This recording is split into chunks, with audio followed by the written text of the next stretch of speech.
The FZ16 was Yamaha's savior. It came at a time when people were abandoning the brand for the lack of exciting products. But with the FZ, its styling and its usable street performance, it got so successful that today it is the default style template for most new 150s. The Honda Hornet and the Suzuki Gixxer being cases in point. But now Yamaha has decided that it wants to use that template all over again, but with a larger engine.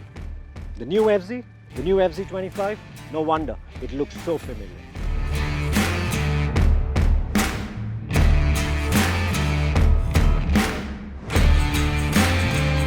Yes, the resemblance to the FZ16 is quite stark, and that's after nearly every panel on the motorcycle is new.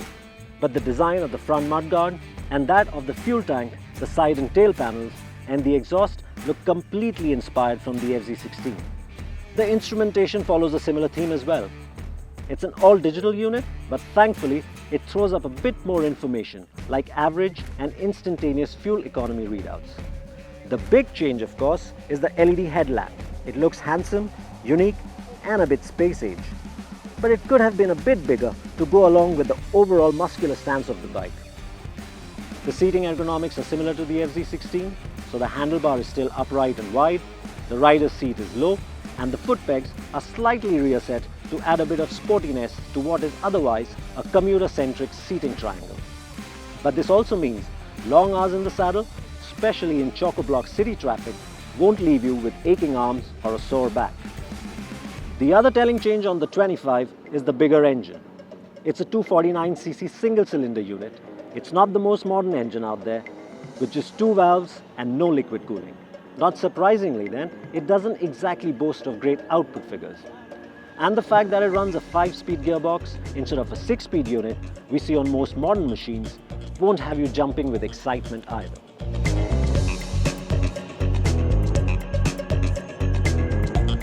But let's not judge the book by its cover, at least not yet. Yes, the FZ25 isn't going to set any drag strips on fire.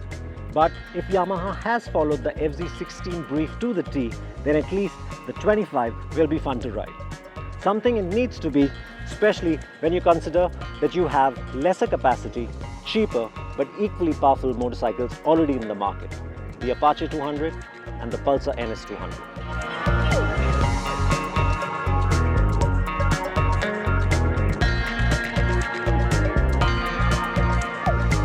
Start riding the FZ25 and you know it nails the commute part.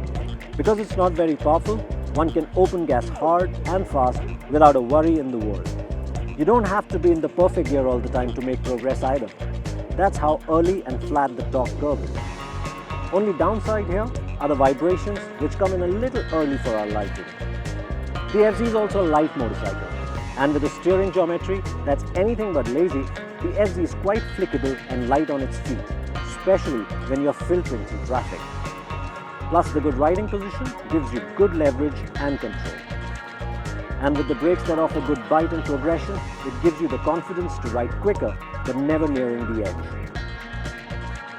Now, even if you ride the FZ25 hard around bends, it feels tight and connected.